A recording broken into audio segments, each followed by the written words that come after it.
Is the way you smile.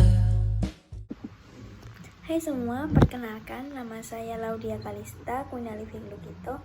Saya mahasiswa semester 2, Prodi D4 Destinasi Pariwisata Universitas Airlangga.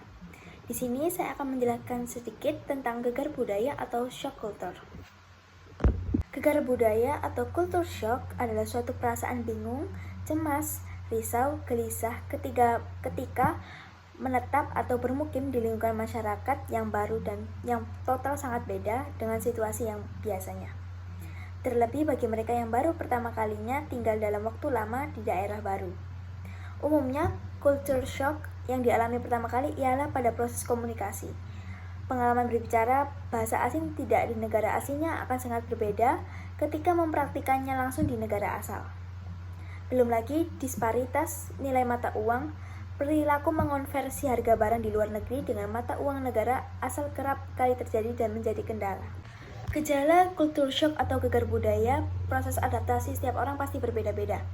Ada yang berhasil melaluinya dengan cepat atau lambat untuk keluar dari fase tersebut.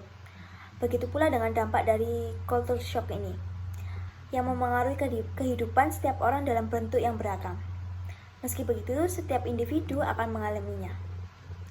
Untuk mengidentifikasi bahwa seseorang sedang mengalami culture shock, berikut adalah tanda-tandanya. Yang pertama, ada merasa bosan dengan situasi, menarik diri dari lingkungan baru, diliputi perasaan tidak berdaya, mudah lelah, hingga lebih sering tidur, serta terlalu sering mengomentari budaya atau tradisi setempat, homesick alias kangen rumah. Sebelum saya menjelaskan lebih lanjut, silakan simak video berikut. An exciting experience, many new impressions, unfamiliar surroundings, and new people and activities. However, all these exciting new experiences might also lead to a feeling of being a little bit lost. This may occur as you are starting to have a cultural shock, which is the impact of moving from a familiar culture to an unfamiliar one. The experiencing of cultural shock usually moves through 4 stages. First, honeymoon. You will feel new about everything around you and have positive emotions. But soon, you might start to feel frustrating. Impatience, anger, and sadness are all characteristics of this stage. Things that you once felt new start to make you feel annoying. What exactly is the concept of squat toilet? I have no idea how to use it. Why people eat dinner so early here? It's only 5:30.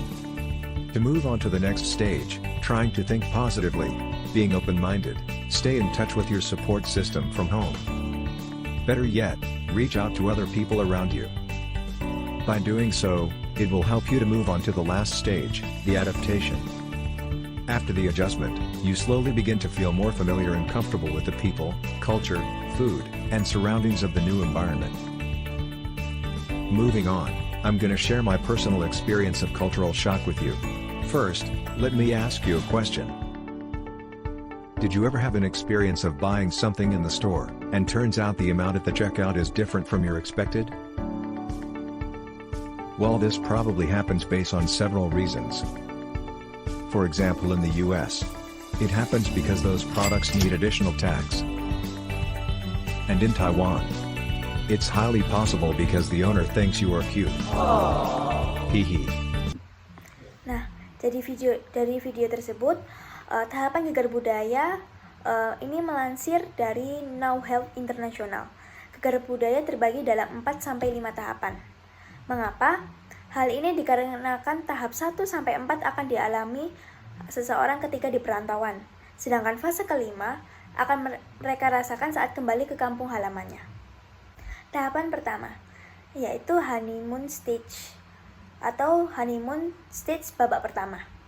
Dari culture shock ini biasanya terjadi pada minggu sampai bulan pertama. Hal yang dominan dirasakan adalah euforia menjalani kehidupan baru yang berbeda dari sebelumnya.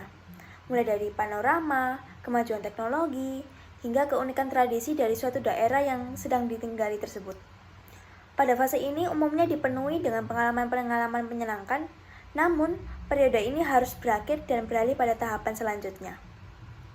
Yang kedua, negotiation stage. Pada tahap ini, seseorang akan mulai mengalami frustasi. Seringkali dikarenakan peralihan dari honeymoon stage yang penuh kebahagiaan berganti ke negotiation stage, yakni kesulitan mulai menyerang secara bertubi-tubi. Beberapa contohnya yaitu adalah terkendala dengan jalan pulang atau kebingungan memilih menu saat di restoran menjadi paling sering yang dialami. Perubahan situasi yang berbanding terbalik ini kerap kali membuat orang putus asa dan ingin kembali ke negara asalnya. Fase transisi ini biasanya disejajarkan dengan kondisi kesehatan yang mengalami penurunan. Tahap ketiga, yaitu adjustment stage.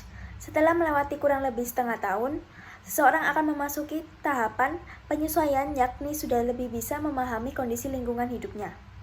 Di fase ini umumnya individu mulai mencoba berbaur kembali dengan masyarakat hingga mempelajari hal-hal baru yang berkaitan dengan budaya negara tersebut atau lokasi yang sedang ia tinggali. Salah satu cara adaptasi yang umum dilakukan adalah membangun relasi dengan warga setempat. Selain itu, orang tersebut mampu menangani jauh lebih baik dari sebelumnya. Dari yang sudah dijelaskan tadi, pasti dalam menghadapi atau mengalami culture shock, pasti mengalami kendala-kendala. Berikut cara mengatasi gegar budaya atau culture shock adalah hal yang wajar dan tidak sebaiknya membebani pikiran. Kendati, para calon ekspatriat atau turis ada baiknya melakukan persiapan sebagai upaya meminimalkan dampak dari culture shock.